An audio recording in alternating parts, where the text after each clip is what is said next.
Okay. Hey, it's me, Caden. I'm the one who wrote the Rogues Gallery. I might have peeked the mic again.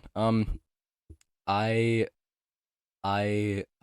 yeah, I'm the one doing all the writing for Cheeto Tales. You know that guy. I'm gonna read 4-4 Elmer Wesson. Uh, yeah, let's get to it. Elmer Wesson, codename 4-4. It's dot 4-4. It's very important that you add the dot before if you're gonna list him, because otherwise you're just saying 44. Born Elmer Wesson on March 8th, 1996, in San Angelo, Texas, Elmer was taught from a young age by his father to be an excellent marksman. Elmer would hunt big game and sell it with his father until his father caught a bad case of West Nile virus. His father died only a month after contracting it. Upon her husband's death, Elmer's mother took her own life, and Elmer was forced to move to western Strong City, Oklahoma, with his aunt. Elmer would continue hunting until he met a man only a few years younger than him named Sanka. From there, Elmer would bond quickly with Sanka, and the two became very good friends. Soon, to pay for the bills around the house, Elmer decided to take up a job offer as a professional hitman and bounty hunter. Sanka also joined Elmer, using his power to slow down time in order to give Elmer more time to aim, and therefore giving him the ability to kill anyone who stands in his way. Giving him the ability to kill anyone who stands in his way to be killed in an extremely small interval of time. I was really weird grammar. Using his custom designed bullet and Korth NXR.44, that's the name, Magnum, that is nicknamed Hazel, he has racked up a kill count of 500 kills and $5 million total. Powers: remarkable marksman hitting shots of upwards of 16,000 feet with a rifle and upwards of 1,500 feet in a revolver round. He's 5'9", large brimmed cowboy hat, red bandana, white t-shirt, the brown cowboy jacket. You probably have seen it. You might just not know what it is. And jeans, usually with a cigarette in his mouth. Just think the stereotypical cowboy and like whole horse from JoJo's. Just mix those two together. And then his quotes, which I'm going to read in a dramatic southern accent. Damn Loon and the Kid love their fast guns, but me, I like the finer weapons, the rifles, pistols, even the bows, and as the name implies, revolvers. Scariest thing you'll ever see is an angry man with a gun and some grit. You got blood on my gun. You're right. I wouldn't hurt a fly, because that'd be a waste of my damn time, son. There you go. Now you can listen to it and read. Hey, it's me, the guy who wrote the Rogues Gallery, and more specifically Ace. My favorite character, the head of the Rogues Gallery, so you might want to listen to this one. Today we're going to be reading Porgus Sato, codename Ace. Yeah, it's going to be fun. I love this one. Born Porgus Sato in Busan, South Korea on November 11th, 1996. Porgus had a truly normal life. No real significant events other than his mother dying was prevalent. As Porgus aged, he developed the nickname Ace by his friends due to his skill and general charisma. When he was close to 21, he got in a serious fist fight with one of his ex-friends and was severely wounded afterwards. It was then that his powers revealed themselves. During his stay in the ER, his wounds mysteriously healed overnight, and Ace was able to come back and fight the guy again the next day. When the guy backed down on the fear of Ace, he realized how easy it would have been to use his powers to protect his morals.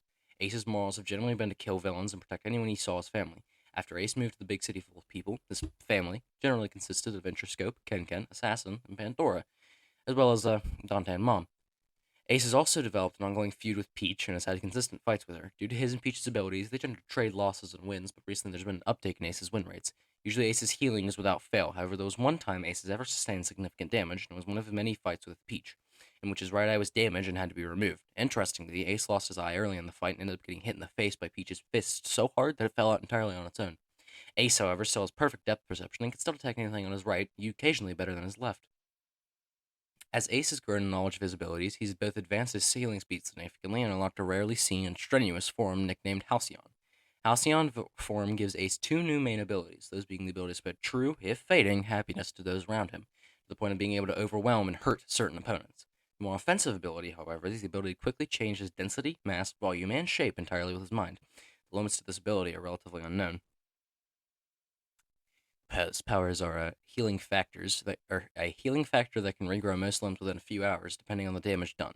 The damaged area will grow back proportionally stronger, and in some cases objectively better, and there is no theoretical limit. He can also manipulate the density, shape, color, anatomy, and various other parts of his physical body. And then here's his quotes that I'll actually read, because I like reading as Ace. Hey, it's me, the guy who wrote the Rogues Gallery.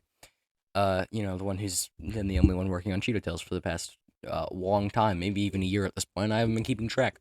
I lost my mind in this eternal prison that I keep myself trapped in. This is Biggest Willis. So let's read his description. Biggest Willis. Codename Biggest Willis. Hey, it's me, Caden. You know, the guy who's been working on the Rogues Gallery and who is the only one working on Cheeto Tales because chat won't get it off his lazy ass and actually work on it.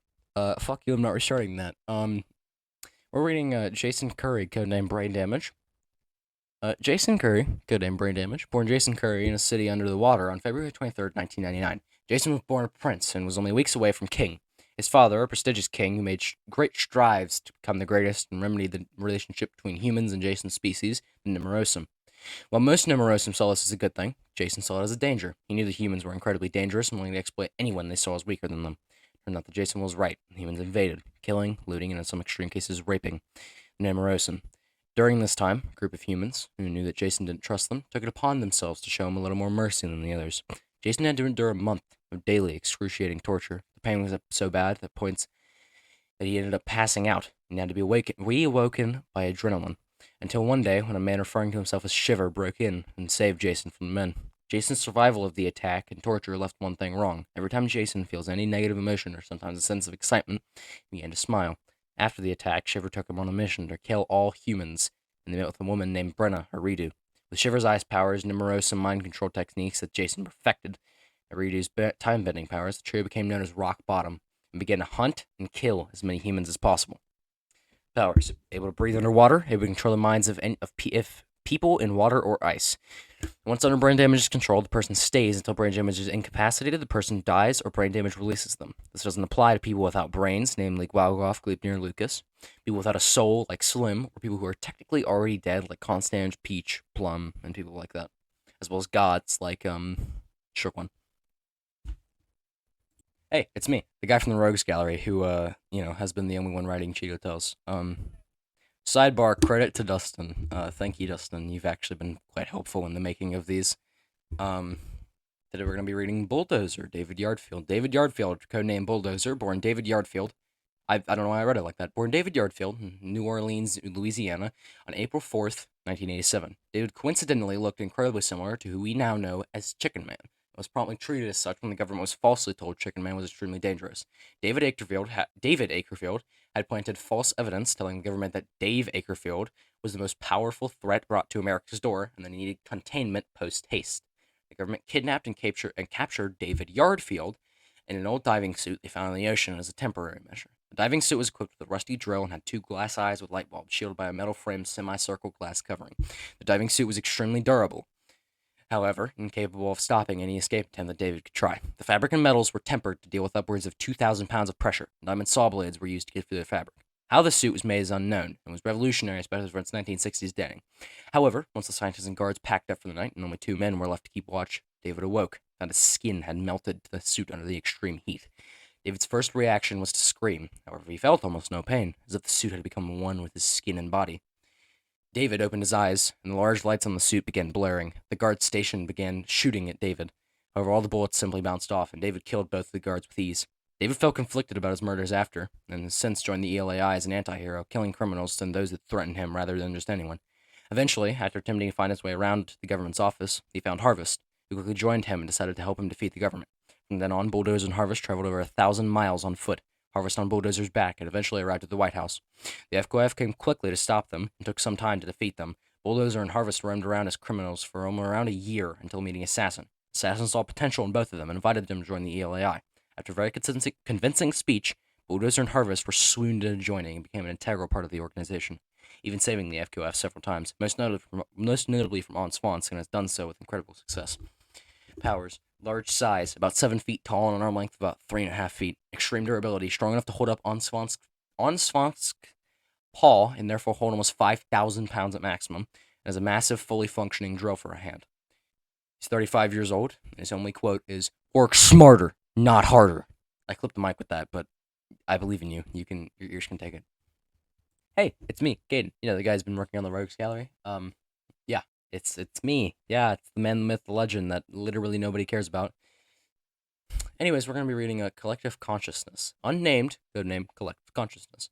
Believed to have been created by the god of electronics and construction, Collective Consciousness is a horribly disfigured humanoid mechanical being. CC, as he's nicknamed, is capable of emotions like happiness, sadness, anger, jealousy, etc. The more robotic side of CC has a preference to shut down any emotion present. CC is not capable of pain and prefers to make choices on statistics and logic alone. CC is almost impossible to kill, as thousands of backups are all around the world, some of which are on other planets, one of which is an FK of Charlie. It's unknown how CC got to Charlie and to create that backup. CC is older than most life on Earth, however, it lay dormant until presumably the awakening of Cthulhu. In the breaking of Cthulhu's seal, enough energy was released to jumpstart CC's internal systems. CC used its location to take and modify a rabbit. The rabbit was nicknamed BR-01, standing for Bunny Rabbit 01, and is still in service to this day. BR-01 was the patient zero for the mass animal enslavement CC would commit. BR-01 is the standard model for rabbits. Rabbits are the leading type of the recruitment tree of the 3 trees of CC's servants, focused on growing the army, the other 2 trees being defense and recon. Led by polar bear PB-01 and a Cape Crow named CC-02, not to be confused with collective consciousness, respectively. CC has developed a new mission objective to wipe out all disease, making his first target Pandora and his later target, as he stated, humanity as a whole. Power, a mechanical hive mind controlling thousands of genetically modified animals. And I'm not reading the quote, that's too much. Hey, it's me, Caden. You know, the guy who wrote the Rogues Gallery and who's currently working on what might as well be Ace and Clarence Tales at this point, because Chet doesn't fucking work on it. Today we're going to be reading Chicken Man. Dave Akerfield, codenamed Chicken Man. Literally just some dude whose daughter choked on a piece of chicken. Powers, none. He just throws chickens at people that he breeds in his house. Writer's notes. Fuck you, Lucas. 35 years old, born April 1st, 1987. He doesn't. Hey, it's me, Caden, guy who writes the Rogues Gallery and has been working on Cheeto Tales solely for a good long while. You know, the one making all the fights and stuff. Yeah, him. That guy, yeah. Today we're going to be reading a dramatic reenactment of Andre Topaz, codename Cinderella Man. Born Andre Topaz, Cinderella Man only truly existed when Slim turned 15, during which a blood moon occurred. Slim went into a frenzy, wrote a song which became this version of Slim's name origins, with the song being, obviously, named Cinderella Man. Cinderella Man then proceeded to steal from a nearby wedding a blue wedding dress, tailoring the wedding dress to look similar to the one Cinderella wears in the original 1950 movie. Cinderella Man spent what time he had left starting house fires, murdering people, causing a drought lasting 4 years in Mongolia, creating hurricanes so powerful it almost destroyed the entire island of Hispaniola and temporarily sank the inaugural islands. As reported by Shookwan, Cinderella Man was a being created by an alternate universe Slim, coming over and giving Slim the god of evil status as a child. However, because only one god of evil may exist in a given universe, Cinderella Man was created as a byproduct. Upon his second coming, when Slim was 17, Cinderella Man flew to Death's home, broke in, and began flirting with him. Powers, this is a long one. This is actually longer than his description, I think.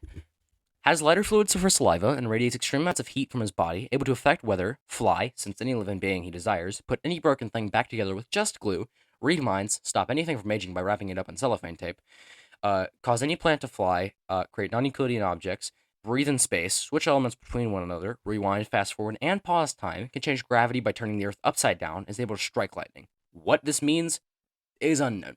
Cinderella Man also has a level of annoyance, and the higher it is, the quicker he can do his abilities. The way it grows depends, however, he is only present during lunar events, such as a blood moon, blue moon, or solar eclipse, or when Slim uses the master gels or the hairspray. His quotes are the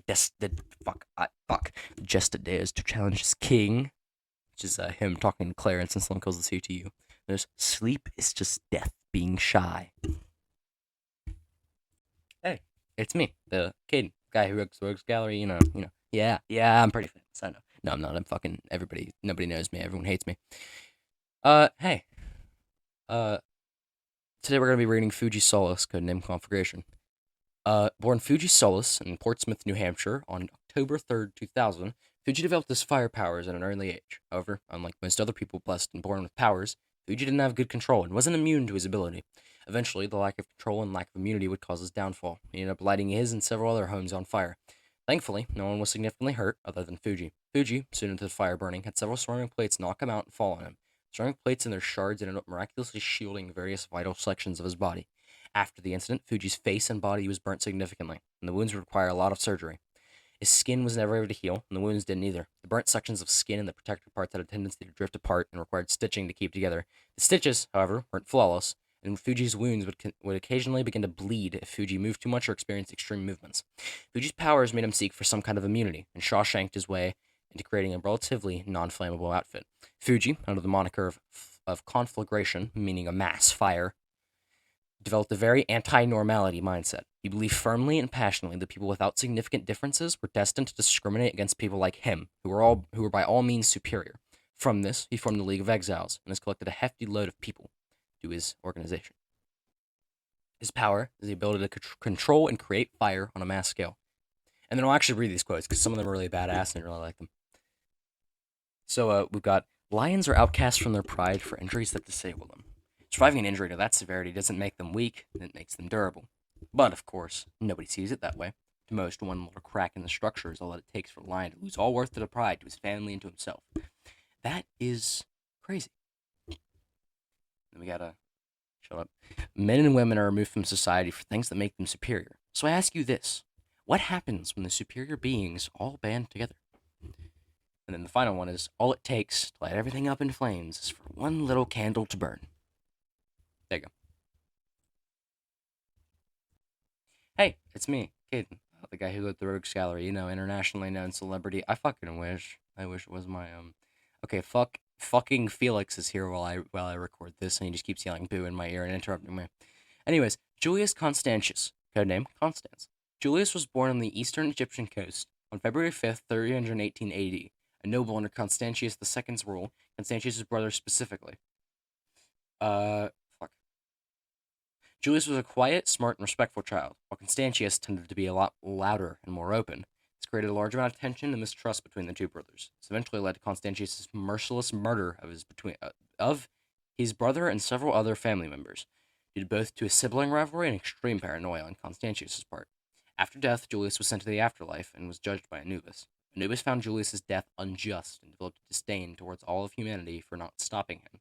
But Anubis wasn't able to do anything towards any mortal due to his being constrained purely to the afterlife's judging process. The court system, hellish, I know. So Anubis killed himself with a sacrificial dagger and possessed Julius' body. Anubis' power loosely carried over into the overworld, allowing Julius' reanimated body to reanimate other bodies under his control. Anubis came back with a lot of power and a lot of hatred, eventually crossing the sea under the pseudonym Julian Constans to get to the 13 colonies, causing havoc in the states until the Order stepped in to stop Anubis' games, taking him down and forcing Anubis into hiding. Anubis grew resentment towards all things living, vowing to kill them all, creating Constans' class of instability, the most feared and dangerous group of supervillains known to man.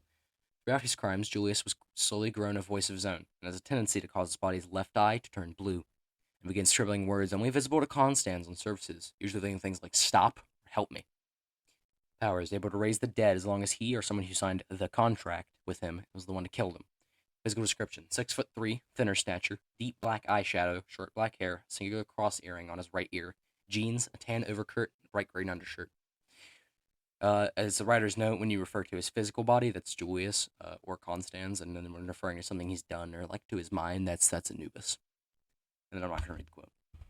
Hey, it's me, Caden, guy who wrote the Rogues Gallery, guy who wrote Corium, the guy who's Felix is on the call with, calling a loser, even though Felix absolutely fucking loves me and he's just lying. He's telling me to delete it. But I don't think I will.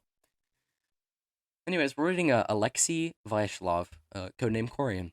Born Alexei Vyacheslav in Kopachi, Ukraine, under the once Soviet Union on April 16th, 1983. At the age of 3, Alexei had been raised well, but after his mother was sent to the Gulag for crimes she didn't commit, Alexei's father was forced to bring him to work at the Chernobyl nuclear power plant, as keeping a baby at home all alone was an imprisonable offense. On April 26th, while working at the fourth reactor, Chernobyl exploded. A section named the Elephant's Foot began to leak out of a much larger mass under reactor number 4. Alexei's father was killed quite quickly during the meltdown, while Alexei sat only a room or two away from the Elephant's Foot itself. In only a few days, Alexei was found wandering around the room for anything to eat or drink. When the liquidators of Chernobyl pulled Alexei out of the incident, it was heavily pondered as to how he didn't die from lethal doses of radiation, and he only came out with what appeared to be a few appearance changes, including a change in the color of his eyes from brown to green on the left and brown to hazel on the right. Most notable of Alexei's appearance, however, is his light gray skin. It's theorized by the people who have studied his body, both Soviet doctors and the later more experienced doctors like Doc and DU, that the cause of his skin was entirely by the radiation he had experienced as a child. However, the reason this only impacted his skin is entirely unknown.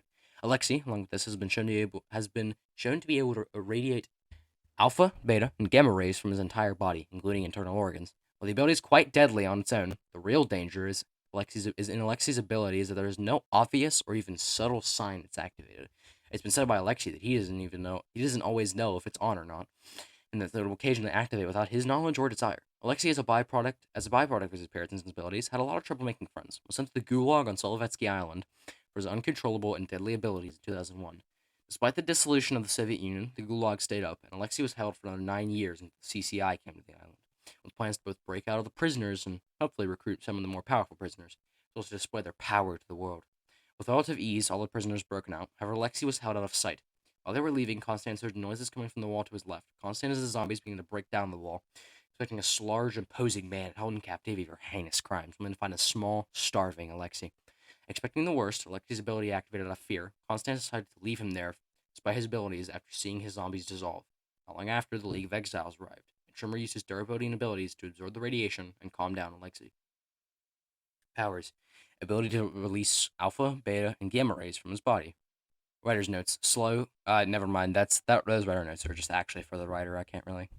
Hey, it's me, the guy from Cheeto Tales. The one who fucked your mom. I don't know. We're gonna be reading Isaiah Budding, codenamed Doc. Born Isaiah Budding in Los Angeles, California, on September 15th, 1963, Isaiah's parents had high expectations of him from a young age. But by the age of 3, Isaiah's parents expected him to be able to tie his shoes. By the age of 8, he was taking martial arts classes, violin classes, and piano classes, on top of being enrolled in Berkeley Hall Private School, and the expectations only rose. Isaiah handled the harsh expectations shockingly well, excelling at everything his parents expected, as well as playing football. As he was about to graduate from Berkeley Hall, Isaiah decided that he wanted to discovered that he wanted to be a doctor. His parents fully supported his idea to be a doctor. After graduating, Isaiah's perfectionism stopped him from getting a job, worsening his relationship with his parents. Along with the death of his father, Isaiah was in a dark spot. In his darkness, Isaiah got into rap at the age of 19, and he began rapping. His natural ability to rap got him decently famous in the underground scene. For 24 years, Isaiah kept his business underground, discovering and helping smaller artists, until Isaiah met Slim and Interscope. Isaiah knew immediately that Slim and all of Interscope's criminal division had something wrong with him. As Isaiah saw it, they were all innocent, some unknown mental disorder overlaying their thoughts. Slim is the primary person Isaiah hopes to cure. However, the primary problem is Slim doesn't appear to have any known disorder. Isaiah diagnosed a mix of extreme anger, psychopathy, minor sadism, split personality, and a lack of fear. I dubbed Isaiah as cacopathy. Modern treatments failed to help any of Interscope, so Isaiah turned to alternative Eastern medicines.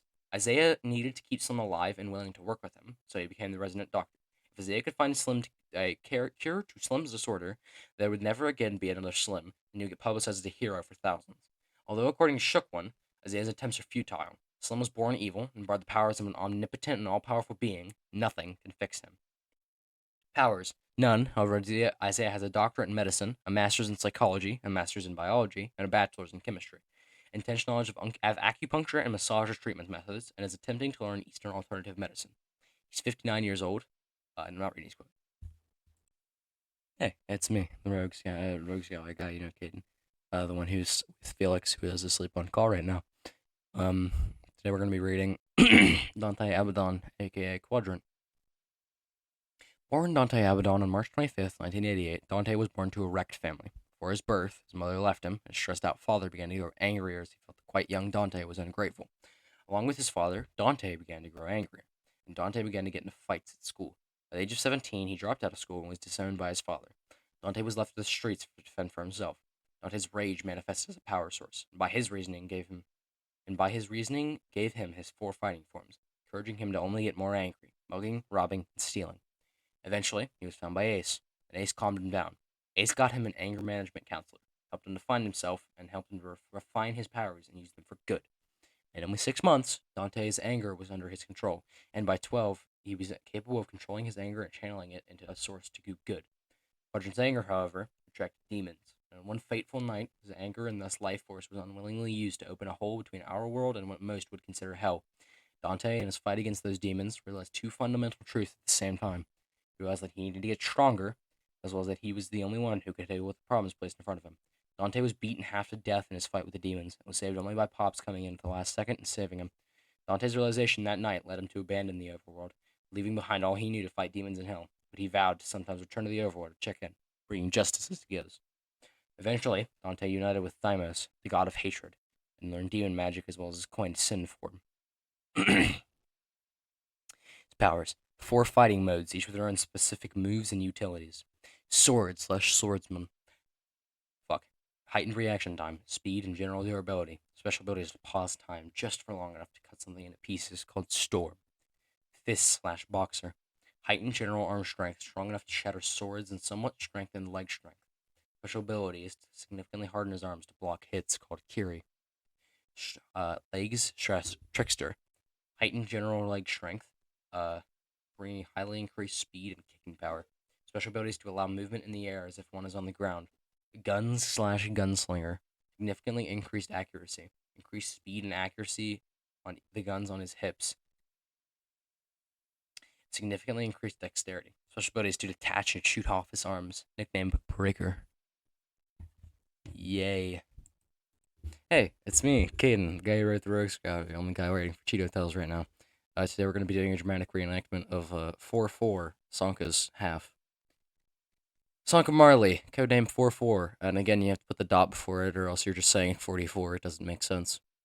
Born Sanka Marley on May 15th, 1999 in Golden Grove, Jamaica, Sanka's mother taught him how to access the spiritual world from a young age, and Sanka picked up the hobby up well. Sanka and his mother always felt spiritually bonded, and the two were borderline attached to the hip. Sanka still likes to talk to her through prayer on occasion. After about a year of spiritual practices, Sanka discovered he was able to slow down time for a short period, and he was touching could too. He could also become semi-translucent when in contact with someone. Sanka's mother eventually saved up enough money to ship him to coastal America from Jamaica, and Sanka set out to southern Texas, with a plan to go to Oklahoma. Sanka traveled to Texas City, Texas, to Hammond, Oklahoma. In Hammond, Sanka met a man. Yes, that is a JoJo's reference. Sanka met a man a few years older than him named Elmer. The two grew to become best friends. Eventually, when Elmer got into bounty hunting to get more money, Sanka decided to tag along for some extra cash. Using his power to slow down time, Sanka would piggyback on Elmer and give him the ability to slow down time, therefore better aim at his bounty targets. Sanka and Elmer came up with a duo named 4-4 based on the weapon Elmer used most, Corthan XR-44 Magnum. Using his mother's lessons, Elmer and Sanka designed a bullet as deadly as a normal Magnum round with speed and range of a 50 caliber bullet. Using this bullet, 4-4 has racked up upwards of 500 kills and $5 million. Power is able to temporarily fuse with another person's soul when in contact with them, as well as turn semi-transparent when in contact. Also able to slow down time for himself and anyone he touches. Physical description, he's 5'3". I didn't write anything else down because, I don't know, I got lazy. We're going to read the quotes now. This is going to be a fun one. I can't do a Jamaican accent, and he's from Jamaica, so this will be a lot of fun. Never mind, I'm not even going to try this. Fuck that. You read the quotes on your own.